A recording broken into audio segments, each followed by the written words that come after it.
Skinny fat is where your arms, shoulders and chest are pretty skinny, but you've still got a bit of belly fat. That's basically where you're under-muscled, and this video is going to show you the skinny fat fix. Before I get into the skinny fat fix, I just want you to know that the biggest mistake that people make, you might be considering this yourself, is to try and cut when you're skinny fat. All that happens there is you just get skinnier and you end up skinny. You don't actually solve the problem of being skinny fat. At the beginning of this video, I highlighted the fact that being under-muscled is the biggest problem here. And this might sound obvious, but you want to focus all your attention on building muscle. That doesn't mean bulking like crazy, just eating as much as you can, then having your fat gain outstrip your muscle gain. Nope. Some of you, believe it or not, can benefit out of building muscle and losing fat at the same time. That's known as a body recomposition. If you're new, just starting out, if you've got a lot of fat to lose, or you're coming off an injury, or this is your first time following a structured resistance training program, you can benefit out of this. Body composition has been fairly well documented in the research. There's a bit of evidence, just enough evidence to suggest it can happen. But you'll still get bros saying that, bro, man, you can't do this naturally. You can't build muscle and lose fat naturally. You can. Those people likely haven't had enough experience themselves and haven't worked with enough people, and also probably haven't looked at the research. I've done plenty of videos on how to do a body recomposition. You can watch those at the end, because I suggest watching this video until the end to get your skinny fat fix. If you don't qualify for a body recomposition, or you just rather absolutely maximize your muscle growth, then I suggest following what I'm about to tell you to do. Basically, when you build muscle, your metabolism will increase. When your metabolism increases, this means you'll burn more calories at rest, and when you train, making it easier to keep your fat off. To build muscle and get rid of that skinny fat look, it's extremely important that you resistance train, and you resistance train correctly. No matter how much protein you take, supplements you take, as long as they're legal, you will not build muscle if you don't stimulate muscle growth through resistance training. Resistance training can be done with body weight, bands, or with just weightlifting, or a combination of all three. The most important part when it comes to resistance training is training a minimum of 2 to 4 times a week, and training in a way that you can progress and you can track and measure that progress.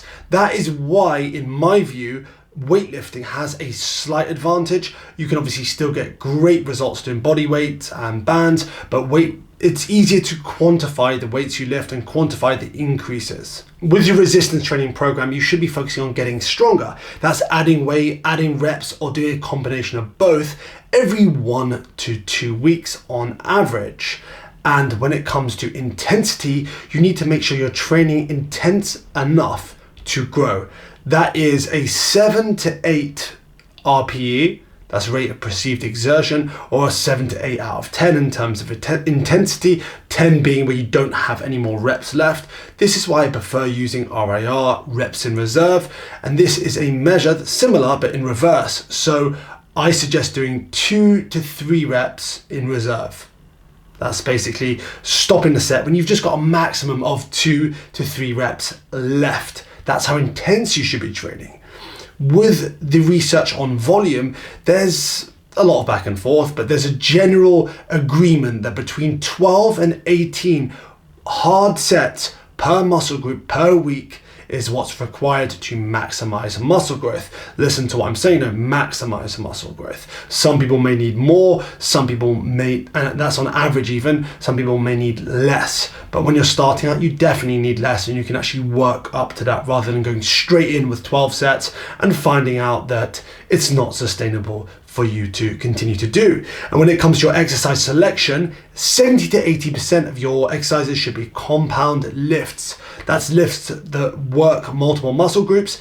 And the reason this is obviously the best use of your time, you'll be working multiple muscles doing one exercise. It also basically allows you to get a lot stronger, because you can put weight more continuously on a bench press, on a squat, on a deadlift, on a with all those variations as well, a bent over row, a lat pull down, for example, because you're using so many more muscles than you do on like isolation movements, such as like bicep curls and stuff like that. Obviously they can be part of your routine, but remember 70 to 80% compound lifts. And also, please don't program hop. Stick with this program for at least, well, the program you design anyway, based on the principles I've shared with you, for at least 8 to 12 weeks before you start making like any significant changes. Most of you know that to gain weight, in this case muscle, you'll need to be in a slight calorie surplus. That's eating more than you're burning, or just having more energy available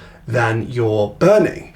And a particular 2019 study actually said that this surplus, well, I didn't say, it concluded that this surplus doesn't have to be more than 358 to 478 extra calories per day. How much you eat is very individual, so I suggest actually starting even lower, because your exercise, your experience level will play a role in this, and also just your response, your general movement, fidgeting throughout the day. There's a lot of things to factor in. What you don't want to do is you don't want to go overboard with the calories, end up putting on more fat, a lot more fat than you do put on muscle. Then you'll end up, no, you won't end up skinny fat, you'll just end up fat.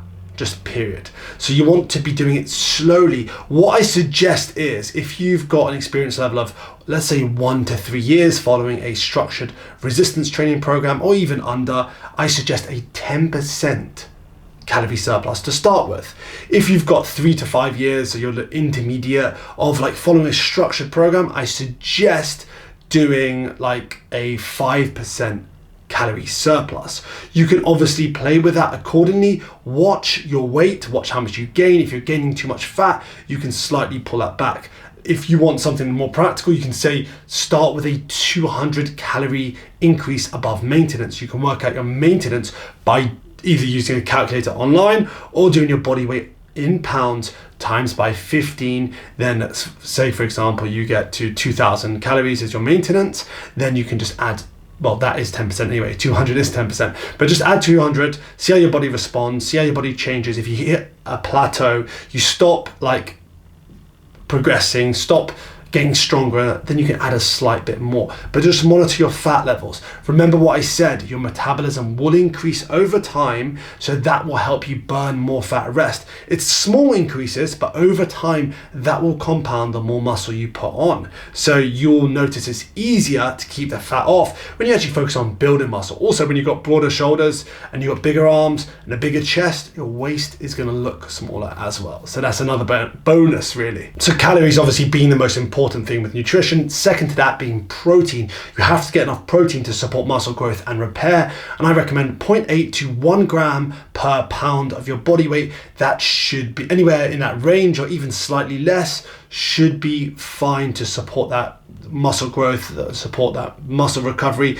And carbs, please don't avoid them. Carbs taste great, and they're going to give you the fuel to maximize your time in the gym, so you can push hard and you can grow more. And if you implement this for 6 to 12 months, I promise you, you're not going to be skinny fat anymore. So make sure you follow through with this. Take all the points I've highlighted in this video and action them. If you've got any questions, as always, comment below. If you've got any further questions, feel free to send me a DM on Instagram. That's @AdamScottFit. Until the next video, keep pushing your limits.